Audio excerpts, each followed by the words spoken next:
Europe میں صنعتی انقلاب کے بعد سے بنائی گئی ہر مشین پہیے کے گرد گھومتی ہے۔ آج کے کسی بھی مشینی نظام کا تصور وہیل کے بغیر محال ہے۔ چھوٹی چھوٹی گھڑیوں سے لے کر بڑی سے بڑی گاڑیوں تک اور جیٹ انجن سے لے کر کمپیوٹر ڈسک تک تمام جدید ایجادات پہیے کے گھومنے سے ہی کام کرتی ہیں۔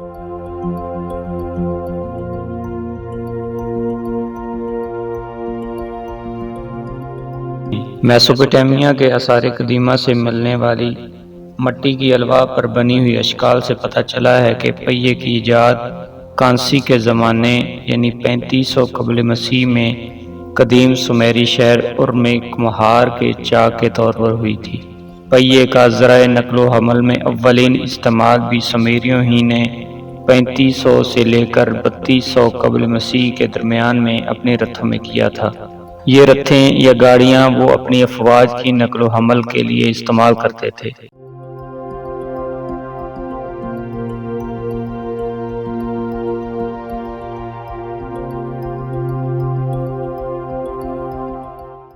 یہ بات بھی دلچسپ ہے کہ بعد کے زمانے میں پہیے نے صنعتی ترقی میں جو مرکزی کردار ادا کیا وہ فراموش نہیں کیا جا سکتا، لیکن یہ ذرائع نقل و حمل میں استعمال سے پہلے اس کا اولین استعمال بھی صنعت و حرفت کے شعبے میں ہی ہوا تھا۔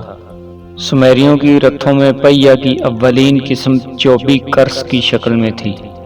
اس کے بعد تقریباً 3000 قبل مسیح میں آشوریوں نے اسی قسم کے پہیے کو اپنی گاڑیوں یعنی رتھوں میں استعمال کیا۔ 2500 قبل مسیح میں ہمیں موہنجودڑو میں بھی پہیے کے استعمال کا سراغ ملتا ہے۔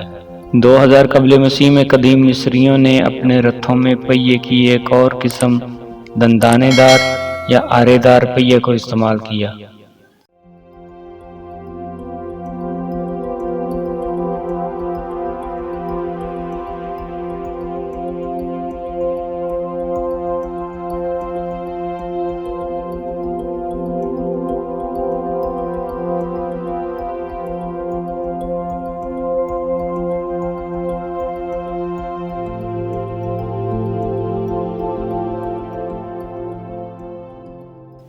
تقریباً 1400 قبل مسیح میں پہیے کی ایجاد مرکزی یورپ اور شمالی یورپ میں نمودار ہوئی۔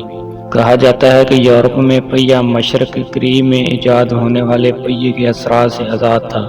اس نظریے کے ثبوت میں اہل یورپ یہ نظریہ پیش کرتے ہیں کہ چونکہ پہیہ کی ایجاد کا خیال بالکل سادہ ہے، اس لیے ہر تہذیب میں ترقی اور نشو و نما کے ایک خاص مقام پر پہنچ کر یہ خیال خود بخود پیدا ہو گیا اور کسی کی تقلید کی ضرورت نہ پیش آئی۔ لیکن یہ بات دنیا کی کئی ترقی یافتہ قدیم تہذیبوں پر صادق نہیں آتی۔ اس کی مثال مغربی نصف کرے کی ایزٹیک اور مایا تہذیبیں ہیں جو اپنے زمانے کی انتہائی ترقی یافتہ تہذیبیں تھیں، مگر ان کے ہاں پہیے کے استعمال کا سراغ اس وقت تک نہیں ملتا جب تک یورپی اقوام امریکہ نہیں پہنچی۔ خود یورپ میں بھی 19ویں صدی کے آغاز تک پہیے پر بہت کم توجہ دی گئی۔ تاہم صنعتی انقلاب کے بعد پہیہ یورپی ٹیکنالوجی میں ریڑھ کی ہڈی کی حیثیت اختیار کر گیا۔